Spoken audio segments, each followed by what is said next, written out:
Good afternoon. I hope everybody's doing well today. I am Candy Bar Worley, and I'm here to discuss the NDOT NEVI one-year public webinar. So we're excited that all of you have joined on, and we hope through this presentation we'll be able to answer any questions that you have as we go through our slides. Next slide, please. Our agenda today will start with introductions, and we'll move on into what the NEVI is, our year one goal, our year one plan, the status, the year two plan, the proposed actions for year 2024, and then our outreach. Next slide, please. I'll introduce myself first. I am Candy Bar Worley, and I am the Division Chief for Sustainability and Emerging Transportation. I have taken the lead for NDOT to accept and spend the NEVI funds that are coming to us from the federal government. My cohort is Lisa Butler. Lisa, would you like to introduce yourself? Hi, I'm Lisa, and I work with Candy to help implement the NEVI plan. And next, I'm going to introduce my team at Jacobs. I'm going to introduce the people that will be presenting. I'll start with Amy Lahab. Sorry about that, Amy. Got it. I'm Amy Lahab. I work with Jacobs. I sit in Las Vegas. I've been in Nevada for about 20 years now. Almost coming on an anniversary. And I work in our energy and power section within Jacobs and supporting transportation electrification, and very specifically Nevada Department of Transportation.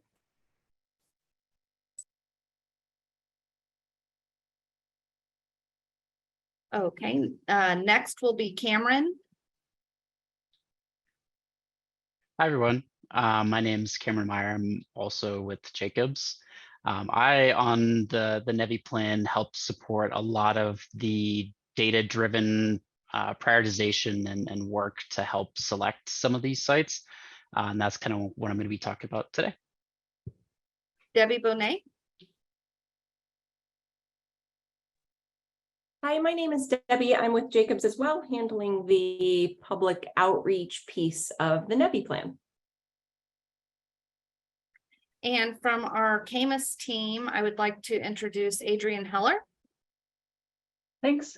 My name is Adrienne Heller. I'm a senior associate with Cambridge Systematics, and my role on this project is to focus primarily on equity and workforce considerations.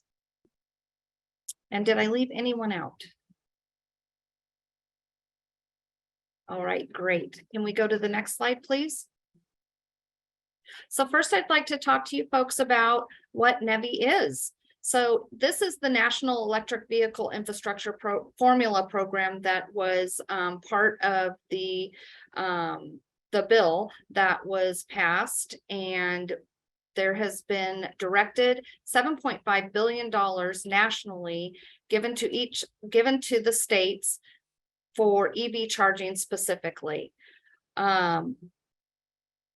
Our overreaching strategy is deployment and upgrades of the funding sources and policies. We are thinking about freight considerations as well, and public transit considerations are included in this as well. Our implementation strategies have included operation and maintenance, identifying EV charging service providers and station owners throughout the entire state, data collection and sharing that data, addressing resilience, emergency evacuation, snow removal, and seasonal needs, and promoting strong labor, safety, training, and installation standards for the state of Nevada. We've also included in this civil rights with compliance with state and federal civil rights law, equity. The equity includes the Justice 40 Initiative compliance, outreach to disadvantaged communities, and identifying measurable benefits for those disadvantaged communities. We're also working on labor and workforce to approach the training experience level and diversity of that workforce. Next page, please. During the first year, our goals were set to build out the alternative fuel corridors within the state of Nevada.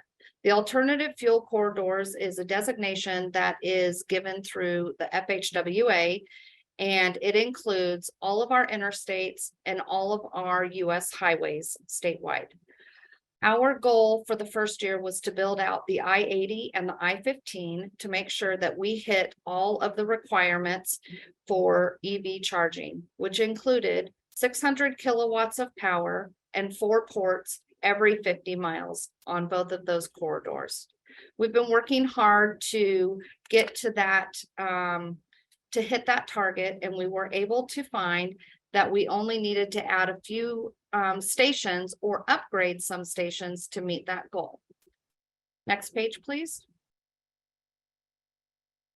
On Interstate I-580, I-15, and I-80, we were able to locate where we needed 3 stations along the I-80, 1 station on the I-15, and 1 station on the I-580. Those locations were going to be built out with the NEVI funds, and the current stations was only 1 that needed to be new, and the others were to be upgraded. So we had existing infrastructure already in place, and we were upgrading the kilowatts from 50 kilowatts to 600 kilowatts to meet those needs. The 3 stations that needed upgrading were in Carlin, Wells, and Moapa. And then the 1 station that needed to be built out was Carson City. And with NV Energy's help, we were also going to be building one on the other side of the I-15, the western side in Jean and Prim. We also had to turn our plan in with exceptions. Exceptions are anything over and above 50 miles or any station that is more than a mile from the highway. We had 4 exceptions approved along the I-80, and all 4 of those, the circumstance was that they were longer than 50 miles apart. Next page, please. And I'll let Amy talk about our status. Thanks, Candy. I appreciate that. So just to recap, Candy gave you an overview of the NEVI plan that we proposed to FHWA, who has the final approval. And over this last year with this NEVI program, basically being led by the Joint Office of Energy and Transportation at the federal level, we've been given a lot of new guidance and a lot more detail and understanding on what the NEVI program needs to be about, and very specifically in 2 areas, one being planning and one being funding. In the planning area, we've gotten very specific new guidance released and regulations finalized. Some key takeaways from that is we got clarity on what the federal government or FHWA was looking for with updates to the state plans. So we can definitely say now that we will be providing updates to the government for NEVI August of every year throughout the entire duration of NEVI, which goes through 2025.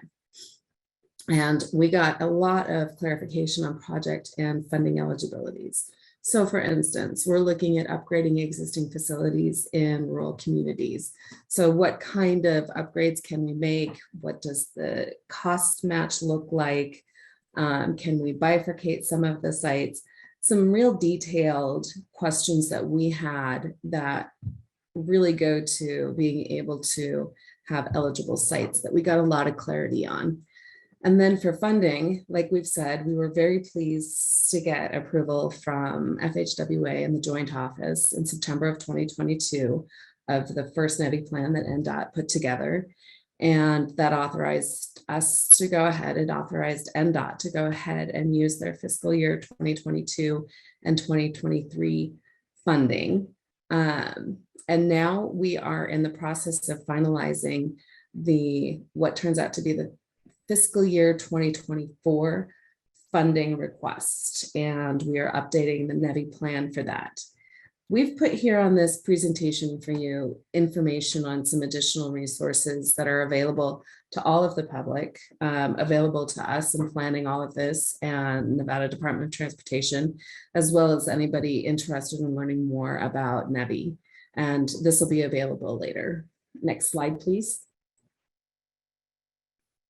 So, like I said, we're submitting the draft plan for the agency review within the state of Nevada. So the Governor's Office of Energy, different utilities who have a stake in transportation electrification infrastructure planning, and other agencies that have been involved in our engagements this week. And we are hoping to get comments back next week in July 14th.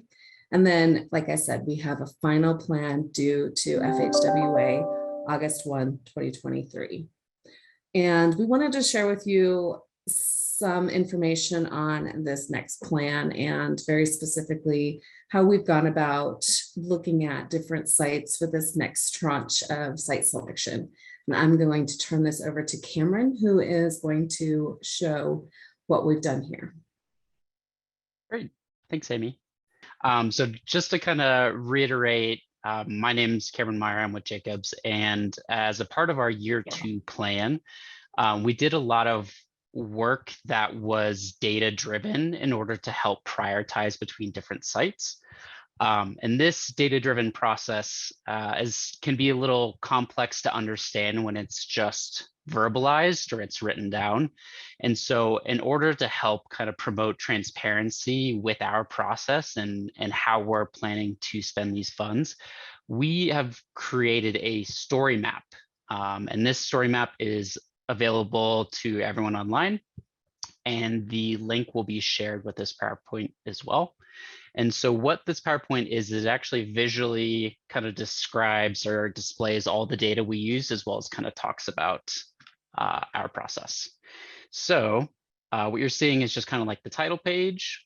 So we have a couple different sections. We have about, criteria, potential sites, existing conditions, equity, travel patterns, and results.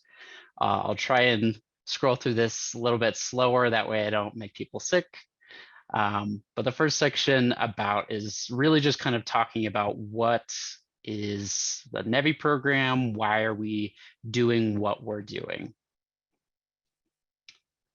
Next is kind of talking about the criteria. And so in order to prioritize these potential sites and select sites that perform the best and are the highest and best use for the residents of Nevada, we had to consider 3 different criteria. So we considered kind of existing conditions, equity considerations in line with the Justice 40 initiative, as well as current and future travel patterns as well. So this first kind of map that you're seeing, these are the alternative fuel corridors that Candy had previously mentioned. So these are the corridors that we are constrained to place charging infrastructure. And once we have fully built out corridors, we're able to spend the remaining funds elsewhere. But first, we are really truly constrained to building out all of these corridors. And you can see them highlighted in blue. Next, kind of scrolling down, so this next map, all these little pink dots you're seeing are potential site locations we analyzed. So we had selected all of these potential locations as options where an EV charger could feasibly be placed, mainly along exits or off ramps or within towns adjacent to these alternative fuel corridors.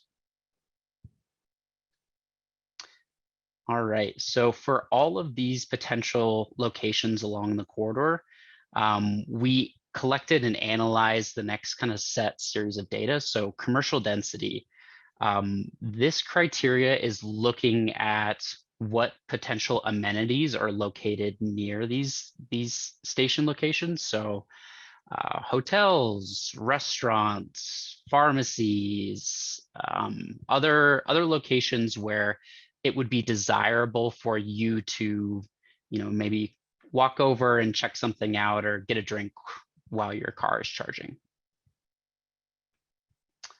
The next is existing fuel station density. So we looked at, for these locations, are there any gas stations that are existing at that spot today?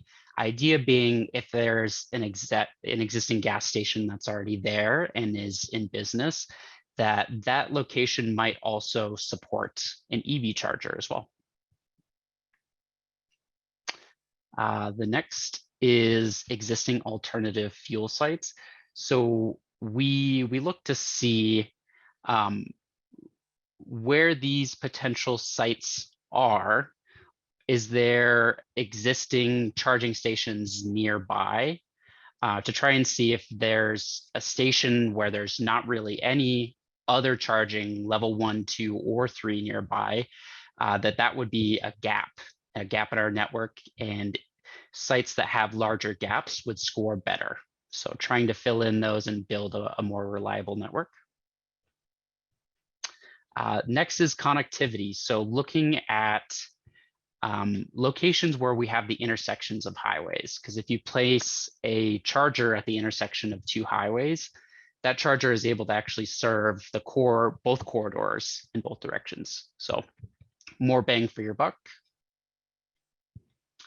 The next set of considerations are the equity considerations. So the Justice 40 initiative actually provides maps for specifically communities that they have identified as EV disadvantaged.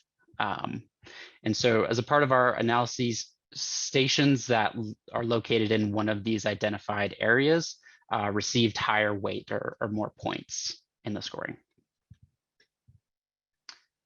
The next set of criteria, traffic volumes. Right now, traffic volumes is actually the #1 indicator of success in EV chargers. So you can see on this map, the larger and darker bubbles correspond to higher traffic volumes. Smaller and lighter correspond to less. I thought this map was really interesting. I didn't really know that the Reno-Carson area had as much traffic. That was very interesting to me. So the next one is trip end percentage. So this metric looks to see as a percentage of all the vehicle trips that go past a potential location, how many people tend to stop in this location versus traveling through. So finally, at the very end of this map, we have a results dashboard. And so in our data-driven process, we scored all of the potential locations using this criteria. And then using a swing weighting exercise or a weighting workshop with the leadership of NDOT, we determined kind of the balance between these criteria. And we were able to put out a ranked list of potential locations. Something to note about this is we further vetted these top performing sites for other criteria such as land availability, power availability, zoning, things like that are also very important when considering site locations. And so on this results dashboard, you're able to do a couple different things. So right off the bat, you're able to see a ranked list of charging stations on the left. And if you select one, it actually zooms to that location on the map, you'll see. And then it shows you for this potential site location, how it scored against each of our potential criteria. So you can see this location, very good connectivity. It's at the intersection of 2 AFCs. Lots of existing gas stations nearby, very high traffic volume. So a couple other things to note about this results dashboard. You are actually able to filter by route. So if you're interested to see along a route how each of the potential locations performed, you're able to filter to that. You're also able to filter by phase. So Candy had mentioned that in the first phase, we are constrained just really to interstates, and that was our focus in our year 1 plan. Phase 2 was non-interstate routes. So you're able to filter by that as well. And the last thing that I will highlight before we switch over to the PowerPoint is just the data and criteria section. So you're able to see all of these criteria that I had just kind of talked through. Just a written explanation of the scoring of each, as well as we have links to all the data sources that we used, as well as the weighting between criteria that we have selected. So with that, I am going to stop sharing and I'm going to pass it back to Debbie for the PowerPoint.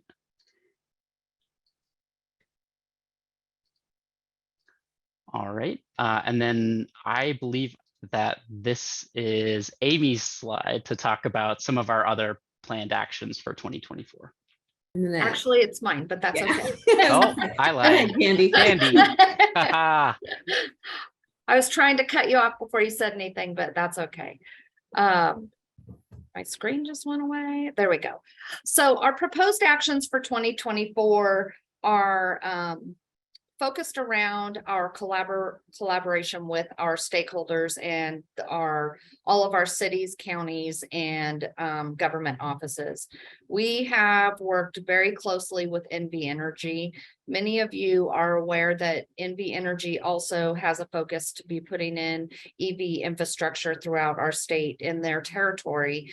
And we came to a conclusion early on that we did not want to be duplicating efforts anywhere in the state. It was most important for us to be able to look at what each other's plans are and figure out who should be moving forward in certain areas. So we've taken the opportunity to collaborate with NV Energy on a couple of larger sites that they're proposing.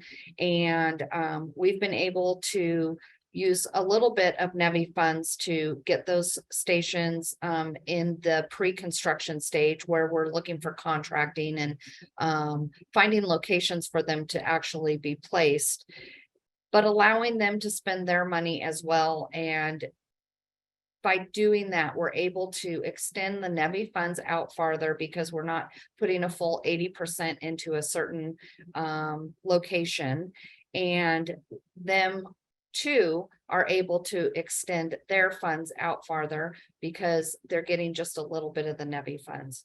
We are heavily relying on NV Energy in their territory so that they're aware of where our 50-mile needs are. So when they put in infrastructure, it will meet those requirements of the NEVI funds, which will help us become fully built out on those alternative fuel corridors.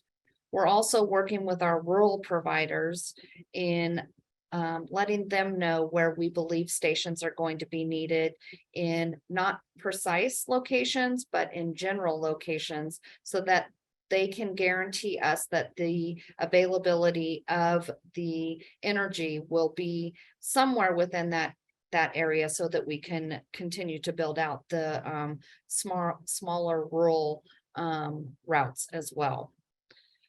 In 2024, we are currently getting ready to sign our contract with NV Energy. This will allow us to advance to having sites actually built. So we're looking forward to getting our first sites in the ground. We are working on our strategy and our process to continue our efforts with the industry outreach. We've talked to several of the industry leaders to see how they are helping other states. We have been working with other states to not duplicate efforts in that realm as well. I feel that I'm actually in Washington DC right now, and I'll be meeting with all of the states these next couple of days to see how they're proceeding with the NEVI funds and where their hardships were, and where their baby steps were. And I'm hoping that we'll be able to, as a smaller state and a rural state, be able to not make some of this mistakes that some of the larger states have made. We'll be able to bypass that from them sharing their information with us. We're also looking at how we are going to be collecting the data and reporting the data to the federal government. It's one of the requirements of the NEVI funds. We are tracking the Justice 40 program. We've been working with the Justice 40 map, and it has been changing. So we're trying to keep our finger on the pulse of that. And we do have Debbie that will be speaking here, or Adrian, sorry, that will be speaking here in a few moments, and she can go more in depth on that.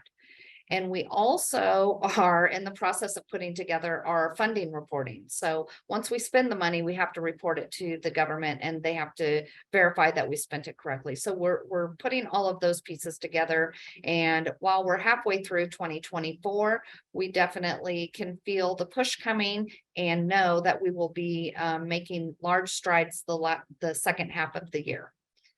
We have a plan 2 that needs to be turned in by August 1st. So we've been working strategically on that plan, just like we did on the year 1 plan that we kind of shared with you a little bit already. The first plan focused on the interstates, and the second plan is focusing on the US highways. So we have been able to figure out where locations are that we need, where our exceptions will be within the US highways. The gaps are farther and larger than they were on the interstate. So we are running into those issues, but we're hoping to be able to use new technology coming out that eventually we will have charging stations at every 50 miles. So that's our goal. But for the time being, we're just working on putting the plan together and getting it approved so that the funding for year 2025 will come our way, and we'll continue to be moving forward. We also are working on the key elements of the NEVI plan. It's more than just putting in infrastructure. Like I said earlier, there's a lot of other areas that we need to focus on. So we're trying to be inclusive of all of those topics and make sure that Nevada hits each and every one of them and is successful. Next slide, please. And let's see, I believe Adrian will speak on this. Perfect. Thanks, Candy. And to Candy's last point there, a major focus for year 2 and going forward is executing individual strategies for the NEVI plan. And I'll just talk a little bit about the strategies that are specific to the equity elements. And these are all really geared toward meeting that Justice 40 objective to direct 40% of the benefits of really clean transportation spending to what's defined as disadvantaged communities. And in Nevada, that accounts for about 40% of the population. So the approach that we have developed for these strategies will be familiar to anyone who's familiar to economic impact analysis. We're focusing a lot on direct and indirect benefits. But real broadly, direct spending here is measured as the percentage of stations that are located in those disadvantaged communities, or DACs. Indirect spending or indirect benefits are really measured as a percentage of trips made by travelers whose income is below $50,000, traveling to, into, and through areas that have been prioritized. And we use the streetlight data for that. Workforce development is a major area of focus for NV Energy, and so we're coordinating heavily with them. They've got a lot of areas of focus within the Economic Recovery Transportation Electrification Plan, or ERTEP, that's a really excellent resource for anyone looking for more on some of those activities. For year 2, NDOT's role is really focused on sharing information about those programs and providing kind of a central source of information for anyone who's interested in finding out more about certain training programs, for instance. And then for community input, something that I hope everyone on this call really pays attention to and keeps an eye out for, we'll be looking at having a couple of community engagement activities in the next year, where we look at everything from benefits value to the community to contracting. And then on the next slide, you'll see more on outreach, and I'll turn it back to Candy. Okay, thank you. So to keep everybody here that is engaged with this webinar, we were able to put down some links that you guys will be able to access from our website. One of the links will help you stay informed. It'll keep you knowledgeable of events that are coming up, and you'll be able to see the year 2 plan. Once we get approval from the federal government on that, from the FHWA, you'll also be able to have access to the year 1 plan that's already on our website. You can read through it and see the areas that we focused on. Another opportunity for all of you is to be involved.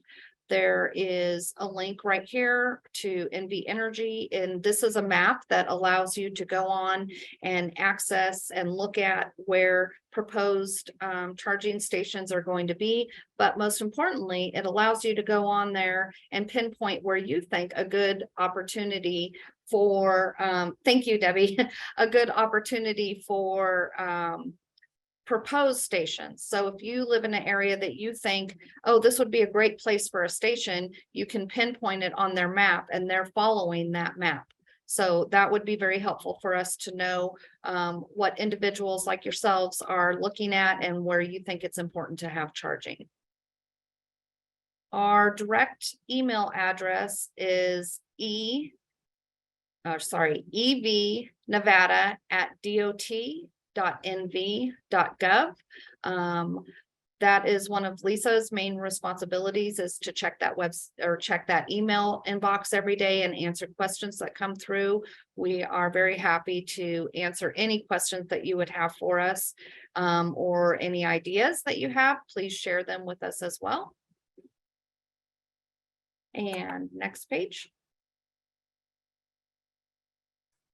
And I believe at this time, this ends the webinar. However, we do have some time left. I'm not sure that I could open up to 23 minutes of questions, but I would be willing to take a few questions if you have any. And there's an area, let's see, in the chat box where you can type your questions and we can answer them.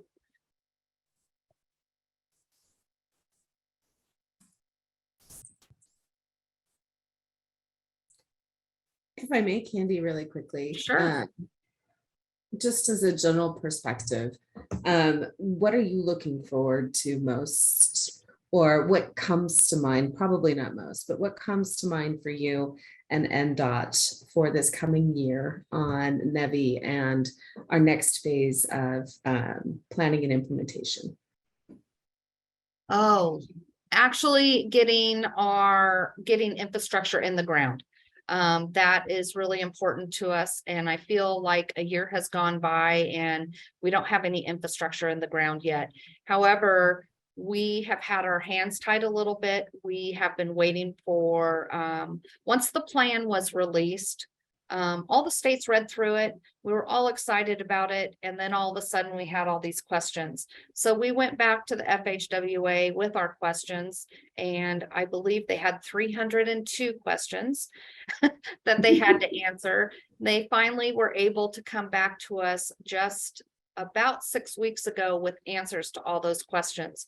So while many of you may be thinking that we're dragging our feet a little bit, We've been dragging our feet because we've been waiting for the correct guidance so that when we move forward, we know that we're clear on what it is that we're supposed to be doing. So many of you might be asking, where's the money and where's the charging stations? But trust me that they're coming, and we're excited about the process that we've gone through. It's just taken time to get answers to all the questions. This program is not open to single nonprofit agencies. So this portion of the NEVI funds is not open to nonprofit agencies. The money that we receive is specifically to build out the alternative fuel corridors and to have charging stations every 50 miles that meet the requirements of the 600 kilowatts and the 4 ports. There is, however, a grant opportunity that is available, and I would love to share that information with you, Nicole.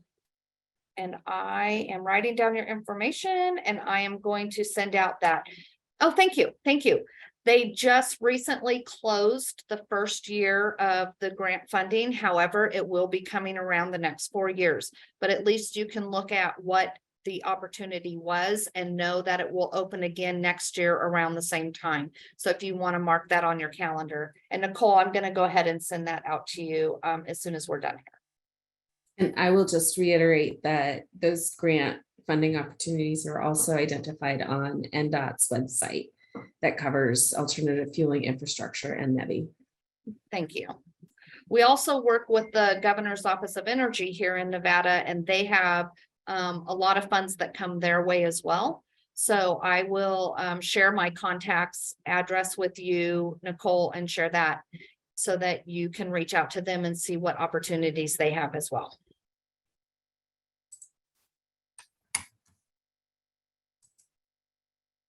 Any other questions?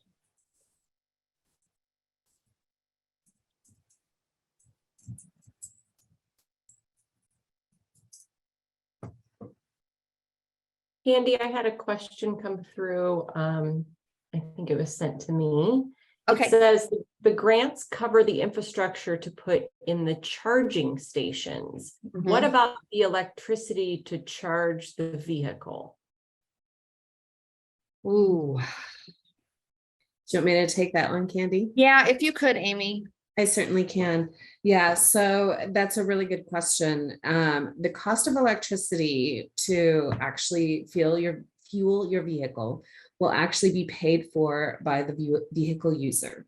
And the way the costs for that fuel are determined is going to be pretty variable at this stage. And what I mean by that is we have a program, the NEVI program is open to many different ownership structures. NDOT isn't going to be owning this. It'll be different entities. Some may be owned by NV Energy. Some may be owned by some of the rural electric communities. Some may be owned by, say, for instance, Tesla or different OEMs or original equipment manufacturers, ChargePoint, et cetera, et cetera. Each one of those entities has a different mechanism for setting the price of electricity at for the kWh or kilowatt hours used per vehicles. So bottom line is the cost will be for the vehicle owner to pay, and the costs will be a little bit variable for now, just like the cost of fuel in the gas station. Here's another question that I had sent to me, and Cameron, I think you're going to have to answer this, but I'll read it to you. It says the maps that Cameron covered, is there information regarding the identification sites and chargers being level 2 or 3? I am struggling to answer the question a little bit. Could you send it to me in a message over the chat? And then maybe in the meantime, I could just talk globally about level 1, Sure. 2, and 3. But the chargers that we considered in our analysis were from the Alternative Fuels Data Center. And so this is a website that was created by the Joint Office The joint office is between the Department of Transportation and the Department of Energy. And they are the ones that are administering this program and these funds.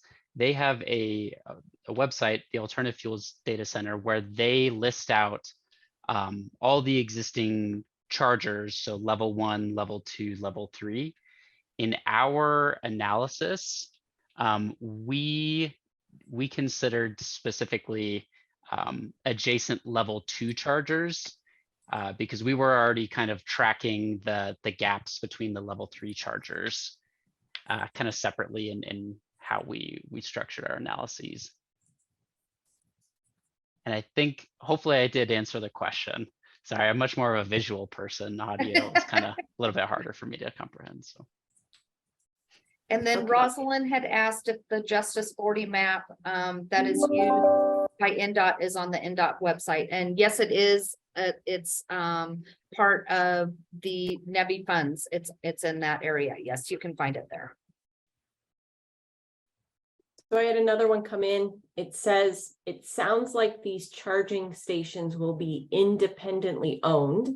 Is it the goal of this program to identify private property to locate them on? Yes. That is true. NDOT is not, most of the DOTs nationwide, we do not want to own them. We are not the owner of gas stations, the same. We're not the expert. We're just helping to get the infrastructure out there so that it will be easier to drive electric vehicles without having to worry about where you're going to charge next. So yes, that is true. And to expand upon that, and Candy, correct me if I misstate when I say this. The intent is to not have NDOT own these. It's an 80%, 20% split. And so the 80% would come from these NEVI funds and 20% would come from a site host.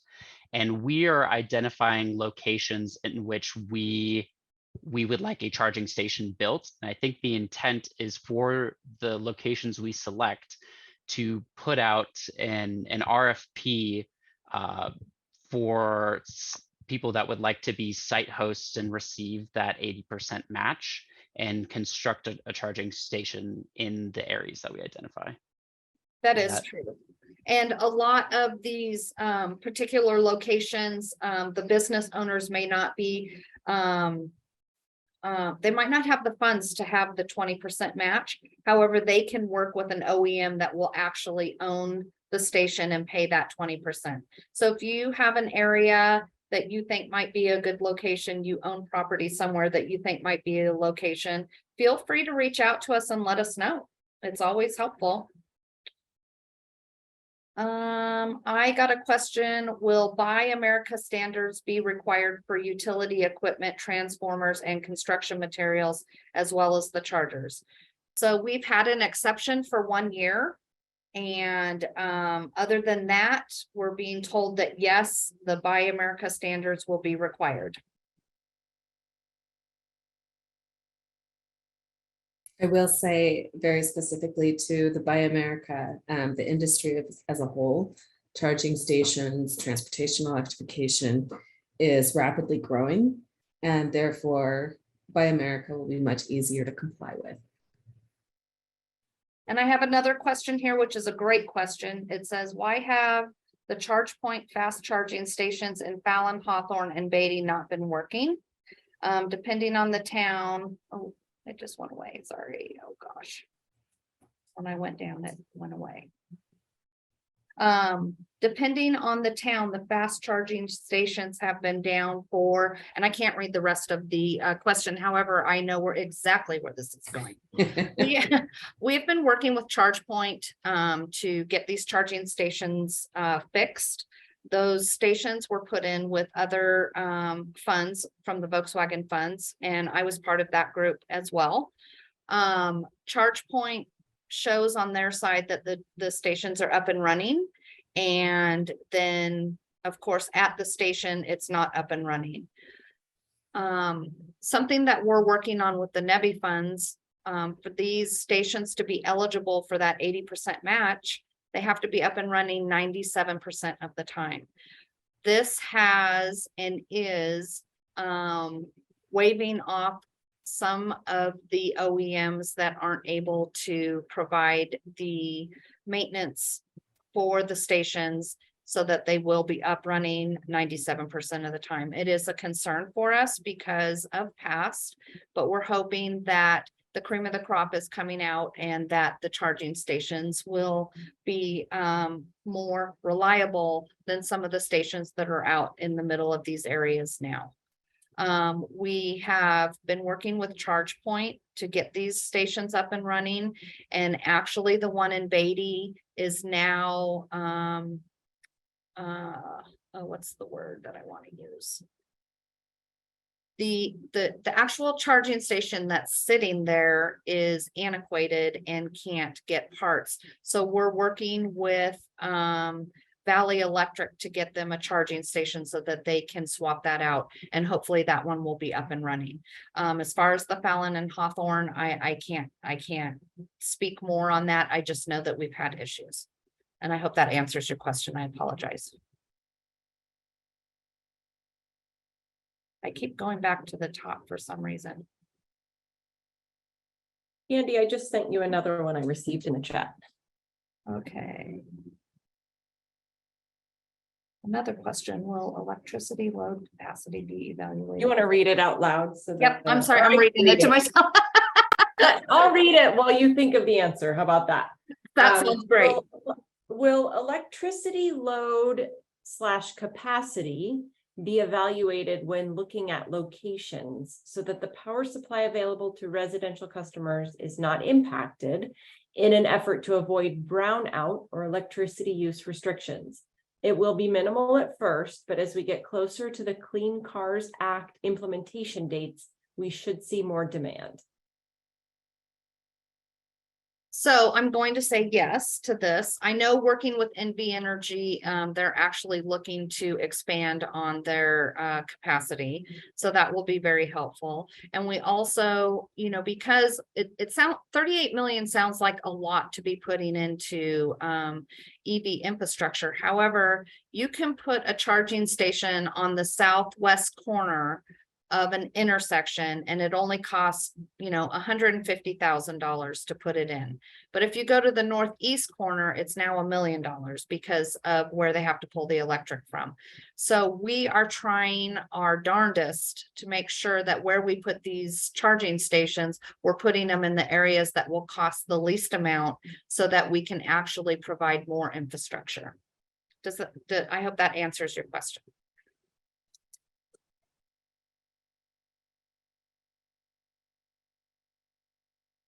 Yeah, I guess maybe just another little tidbit to add on there. Yeah, we are very close in coordination with both NV Energy as well as the rural electric providers to make sure that we are being very efficient and educated in where we're placing these chargers to best serve the residents of Nevada. So. I have a question here from Nicole, and she asked if I could expand on the status of Lathrop Wells EV station as well. So this is another Volkswagen funding opportunity where EV infrastructure was put in place in a rest stop north of Beatty in Lathrop Wells. And it has been sitting there now for 3 years and has not been touched because we found out it was built without permits. So that was a big mistake. And we also found out that the piece of property that it is sitting on is actually owned by the BLM. It's not owned by NDOT. So there was just a little kerfluffle going on with this whole program from the get-go. We're currently working with Valley Electric to see about moving that charging station, which is not antiquated, to the location that they need in Valley. They supplied the power to both of those locations, and they have one that is not working, that is a charge point station, and they have this one. So we're hoping to be able just to remove the infrastructure from our rest stop and put it in Beatty.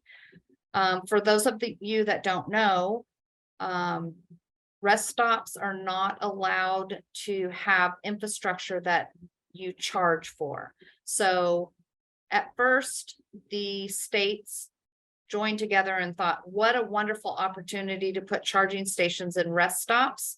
People would stop there, they would use them more. And then we found out that the actual state would be required to pay those electric bills. So that didn't pan out so well. And we have been trying to fight it at the national level to allow us to do that. We actually would not be charging for the electricity, the manufacturer of the charging station would, but it has not gone through. So that at this point is not an option to put charging stations in our rest stops.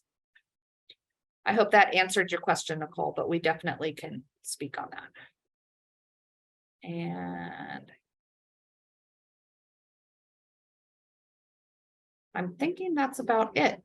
I hate to say that's all we have, but it is. It's come to that golden time where we must say goodbye.